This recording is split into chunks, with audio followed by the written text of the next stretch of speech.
और इस वक्त तक की जो इतला है वो ये है कि अली अमीन गंडापुर वज़ीर आला खैबर पख्तूनख्वा एक मरतबा फिर लापता है। ये पाकिस्तान की तारीख का अनोखा तरीन वाक़या है। एक महीने में एक सूबे का वज़ीर आला दूसरी मरतबा लापता हो गया है। इससे पहले अली अमीन गंडापुर साहब 9 और 10 सितंबर की दरमियानी रात में लापता हो गए थे, उनका पता नहीं चल रहा था।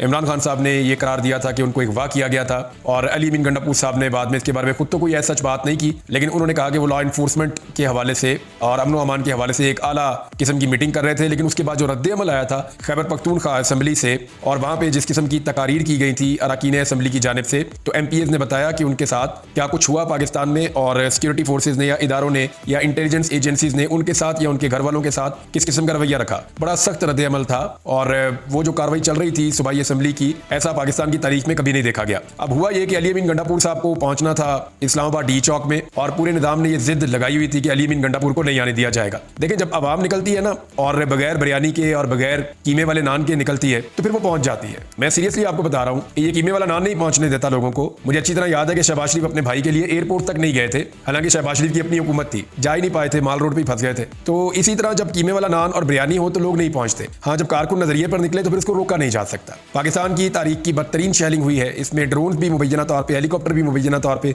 इस्तेमाल किए गए हैं। ये सारे क्लेम पाकिस्तान तहरीक इंसाफ के उन लोगों ने किए जो फील्ड में मौजूद थे। कुछ जर्नलिस्ट हैं, उन्होंने भी ये चीजें रिपोर्ट की हैं। तो बदतरीन शेलिंग हुई है, जबरदस्त किस्म का टॉर्चर हुआ है, बड़ा खौफनाक लाठी चार्ज हुआ है, बहुत तोड़ फोड़ हुई है। इसके बावजूद कारकुन पहुंच गए। कारकुनों ने बहुत मार खाई, बड़ा सब्र किया, लेकिन दोपहर को अली अमीन गंडापुर के साथ हफ्ते की दोपहर को, जो जुमे को इन्होंने पहुंचना था, तो हफ्ते की दोपहर तक जाके ये फिर पहुंचे, इस्लामाबाद को टच किया, फिर इस्लामाबाद में दाखिल हुए और फिर डी चौक तक पहुंच गए। अली अमीन गंडापुर ने डी चौक तक कामयाबी से पहुंचने के बाद वहां पे कारकुनों को बैठा दिया, कारकुन वहां पे बैठ गए और फिर अली अमीन गंडापुर साहब चले गए फ्रेश होने के लिए। और कुछ पार्टी के दीगर लोग भी हैं क्योंकि करीबी है खैबर पख्तूनख्वा हाउस, तो इन्होंने मीटिंग भी करनी थी, तो ये लोग चले गए खैबर पख्तूनख्वा हाउस। अब इससे पहले क्या हुआ, थोड़ा वहां पे आ जाए। खैबर पख्तूनख्वा हाउस में क्या हुआ वो मैं आपको बाद में बताता हूँ। तहरीक इंसाफ से बार बार राब्ते किए जा रहे थे और ये कहा जा रहा था कि आप इस एहतजाज को खत्म कर दें, लेकिन तहरीक इंसाफ की जो पॉलिटिकल कमेटी है वो बार बार इन राब्तों के बावजूद मुस्बत जवाब नहीं दे रही थी। तहरीक इंसाफ की पॉलिटिकल कमेटी ने कहा कि हम तमाम फैसले अब एहतजाज के मैदान में करेंगे, हमारे मुतालबात माने जाएं तो हम एहतजाज खत्म कर सकते हैं। और जो सबसे बड़ा और मेन मुतालबा है वो ये है कि आईनी तरमीम ना की जाए,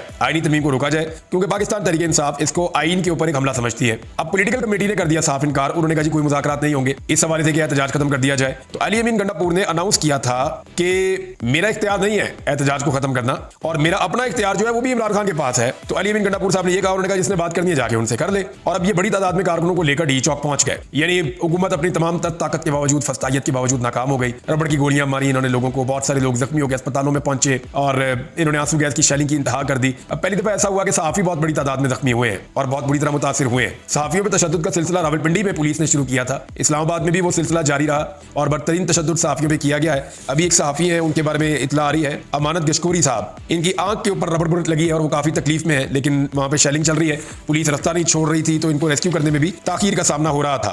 अब इस वक्त जब मैं ये वीडियो रिकॉर्ड कर रहा हूं तो अली अमीन गंडापुर साहब का अभी तक कुछ पता नहीं है, अभी तक वो बाजियाब नहीं हुए।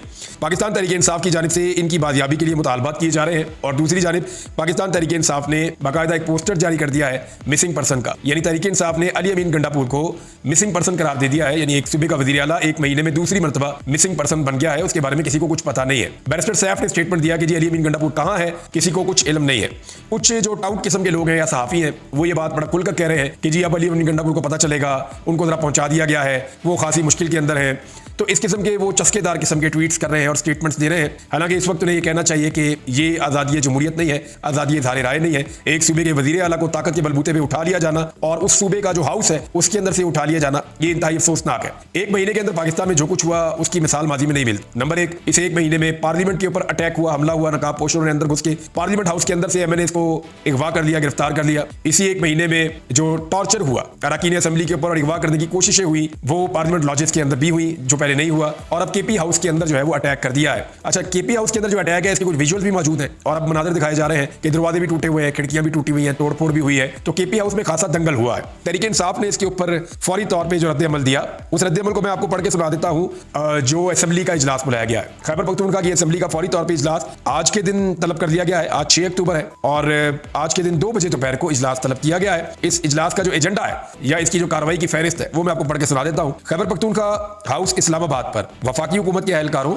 इस्लामाबाद पुलिस और रेंजर्स की वहशियाना यलगार और वजीर आला खैबर पख्तूनख्वा और स्पीकर सूबाई असम्बली खैबर पख्तूनख्वा और मेंबर सूबाई असम्बली खैबर पख्तूनख्वा और सूबाई मुलाजमीन के कमरों के दरवाजे तोड़ने, रबर बुलेट्स और शेल्स का बेदरेग इस्तेमाल करने, खवातीन और फैमिलीज के साथ बदतमीजी और मारपीट करने समेत जो कुछ भी खैबर पख्तूनख्वा हाउस के अंदर किया गया और इमलाक को नुकसान पहुंचाया गया और इनके ऊपर जो कब्जा किया गया खैबर पख्तूनख्वा हाउस के ऊपर, इसके ऊपर हम यहाँ पे बहस करवाएंगे और वजीर आला खैबर पख्तूनख्वा को लापता करने पर भी बहस होगी और गुज़िश्ता इजलास की बाकी मानदा कार्रवाई पर भी बहस होगी। तो ये जनाब पूरा का पूरा एजेंडा है और इसमें आपको पता चल जाता है कि वो कैसे ब्लेम कर रहे हैं खुलकर खैबर पख्तूनख्वा की गवर्नमेंट और वो साफ बता रहे हैं कि ये कार्रवाई किसने की और कैसे की। इससे पहले कुछ मनाजिर मुख्तलिफ सोशल मीडिया के ऊपर दिखाए गए और पाकिस्तान तहरीक इंसाफ के कारकुनों ने वो मनाजिर दिखाए थे। वहां पे बावर्दी जो लॉ एनफोर्समेंट के लोग हैं वो आम आवाम की गाड़ियां तोड़ रहे थे डंडे मार मार के, जैसे गुल्लू भट्ट नहीं तोड़ता था ऐसे वो आम आवाम की गाड़ियां तोड़ रहे थे। ये सिलसिला नून लीग ने शुरू किया था साने मॉडल टाउन में। वहां पे उन्होंने गुल्लू भट्ट और पुलिस वालों के जरिए से शहरियों की गाड़ियां तोड़वाई और उनका मुकदमा दर्ज करवा दिया मिनहाजुल कुरान वालों पे,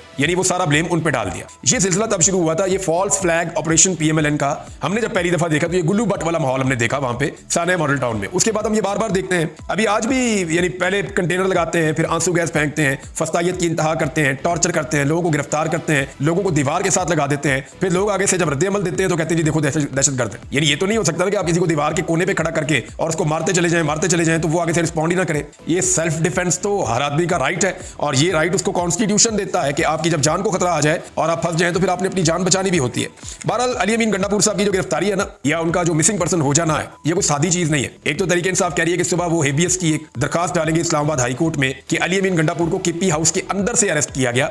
आपको याद होगा जब सिंध हाउस के ऊपर सिर्फ कारकुनों ने दरवाजे पे एहतजाज किया था तो ये PDM की जमातें जो है ये छलांगे मार रही थी गुस्से में और इनके मुंह से झाग निकल रही थी गुस्से में कि सिंध हाउस ये सिंध हुकूमत का है, यहाँ पे सिंध की सिक्योरिटी है, आप उसके दरवाजे तक पहुंचे कैसे। तो आज आप देखिए ना सिर्फ दरवाजे तक पहुंचे बल्कि दरवाजे के अंदर जाकर अंदर वाले तमाम दरवाजे तोड़ दिए, खिड़कियां तोड़ दी, तोड़फोड़ करके वहां से बहुत सारे लोगों को गिरफ्तार करके या अगवा करके ले गए। अब सवाल ये पैदा होता है कि जो लोग शोर मचा रहे थे मरियम नवाज के होटल का एक दरवाजा टूटने पर, वो दरवाजे का लॉक तोड़ के निकाला था वहां से कैप्टन सफदर को, जब उन्होंने कायद-ए-आज़म की कब्र की बेहुरमती की थी तो कैप्टन सफदर को जब वहां से निकाला था दरवाजे का लॉक तोड़ के, तो उस पर पूरे पाकिस्तान में वावेला मचाया था हमारे कुछ दोस्तों ने। तो मैं उनसे ये जानना चाहता हूं कि खैबर पख्तूनख्वा हाउस के बहुत सारे दरवाजे और खिड़कियां टूटने पर उनका आज क्या रद्द-ए-अमल है, क्या वो वही बात आज भी कहेंगे या वो सारा कुछ सिर्फ नून लीग के लिए था। अली अमीन गंडापुर साहब के गायब होने के ना कुछ बड़े अहम असरात हो सकते हैं। नंबर 1 याद रखिएगा, एहतजाज खत्म करवाने की कोशिश की जाएगी। बैरिस्टर गौर जब आए, दोबारा पॉलिटिकल कमेटी की मीटिंग हुई, उसके अंदर सारे लोग बैठे और वहां ये बताया गया कि जनाब अली अमीन गंडापुर को और बाकी लोगों को छोड़ने के बदले में ये कहा गया है कि हम इनको छोड़ देंगे वरना आप एहतजाज खत्म कर दें। नंबर 1। दूसरा ये कहा भी गया कि 149 के तहत हम सूबाई हुकूमत के इख्तियारात अपने पास रख लेंगे और हमारे पास जब सूबाई हुकूमत के इख्तियारात आ जाएंगे, उनको छीन लिया जाएगा तो फिर सूबाई हुकूमत अमली तौर पर फर्क हो जाएगी। ये बातें वहां पे कही गई। तो इसके जवाब में मुत्तफिका तौर पे सारी की सारी पॉलिटिकल कमेटी ने कहा कि हम एहतजाज किसी सूरत खत्म नहीं करेंगे। अली अमीन गंडापुर कोई इमरान खान से बड़ा लीडर नहीं है, अंदर है तो फिर हो, कोई फर्क नहीं पड़ता, बहुत सारे और लोग भी गिरफ्तार है और ये खुद ही उनको छोड़ना पड़ जाएगा। हम कानून का रास्ता लेंगे, एहतजाज का रास्ता लेंगे जो आईने पाकिस्तान के मुताबिक है, तो वो अपना एहतजाज करना चाहते। अच्छा, एक तो एहतजाज खत्म करवाना है, वो तो पाकिस्तान तहरीक इंसाफ ने फिलहाल अब तक नहीं माना। दूसरा, जो MNAs है ना पाकिस्तान तहरीक इंसाफ के, जिनको तोड़ा जाना था, वो अली अमीन गंडापुर साहब ने उनको प्रोटेक्शन दी हुई है खैबर पख्तूनख्वा में। अब मैं आपको क्लियर बता रहा हूं, जो MNAs जिनको गायब किया जाना था, जिनको मारधाड़ करनी थी, जिनको डराना था, खौफजदा करना था, जिनकी बाजू मरोड़ के उनसे तरमीम के हक में वोट लेना था, वो सारे MNAs अली अमीन गंडापुर साहब ने खैबर पख्तूनख्वा के अंदर महफूज मकामात पर रखे हुए हैं और उनको तहफ्फुज फराहम किया हुआ है कि आपने यहां से नहीं निकलना जब तक कि काजी फायद ईसा साहब रिटायर नहीं हो जाते। अब अली अमीन गंडापुर साहब पे दबाव डाला जाएगा और कोशिश की जाएगी कि उन MNAs को वहां से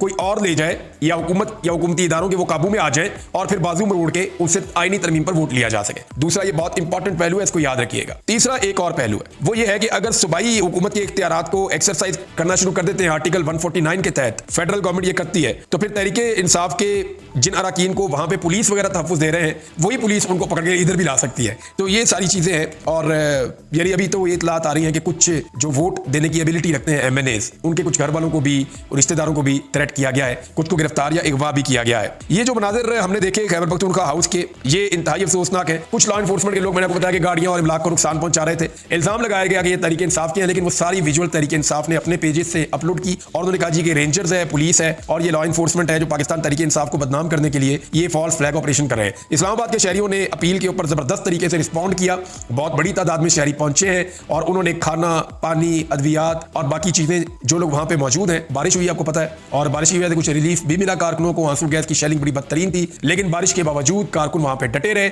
लास्ट टाइम आपको याद होगा जब 2014 में इमरान खान साहब धरना देने के लिए आए थे तो बारिश हुई थी और उसके बाद फिर 126 दिन तक धरना चला था। भारत अभी इतना लंबा तो नहीं चलेगा। ये मामला सिर्फ काजी फायद ईसा साहब की एक्सटेंशन और एक ऐसी आईनी तरमीम जिसको पाकिस्तान तहरीक इंसाफ, फजलुर रहमान साहब और बाकी जमातें आईने पाकिस्तान पर हमला समझती हैं, तो इन चीजों की वजह से कि ये आइन पर हमला है, इनको रोकने के लिए ही उन्होंने ये धरना देना है। देखते हैं कि धरना कब तक चलता है।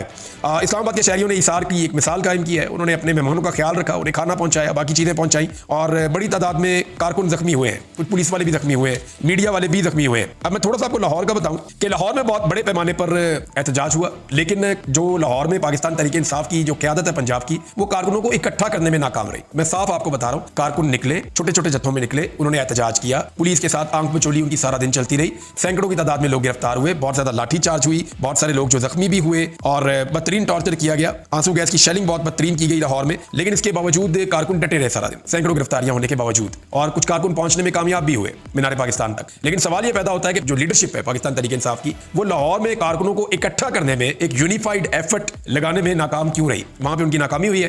पंजाब में जो एहतजाज किया मुख्तलिफ इस्लाम में पाकिस्तान तहरीक इंसाफ ने, उसके विजुअल दबाना शुरू हो गए क्योंकि इंटरनेट इंतहाई सुस्त रहा, इंटरनेट बहुत सारे इलाकों में बंद रहा, उसकी वजह से बर वक्त इंफॉर्मेशन नहीं पहुंच पा रही थी। उम्मीद करते हैं कि उसके विजुअल आएंगे तो वो सिचुएशन सामने आ जाएगी कि एक्चुअली हुआ क्या पूरे पंजाब में और लाहौर में। डी चौक की इंफॉर्मेशन जो है वो तो पूरा पाकिस्तान इस वक्त जानता है।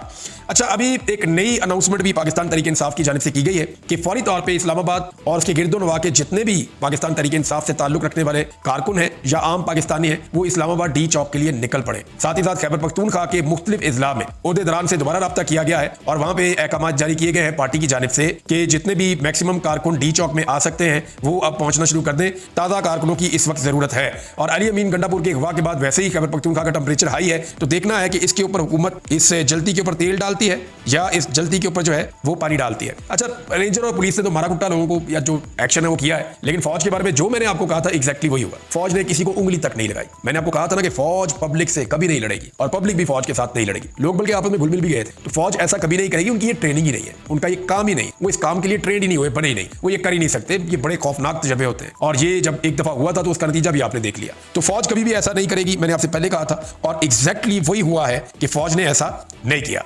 नाज़रीन, सिर्फ गिरफ्तारियों का इस्लामाबाद वाली भी बता दूं कि इस्लामाबाद में लगभग 600 के करीब अफराद गिरफ्तार हुए हैं और जितने बंदे ये पीडीएम की जमातें निकाल नहीं ना सकती एहतजाज के लिए, उतने तो सिर्फ तहरीक इंसाफ के इस्लामाबाद से गिरफ्तार हो गए।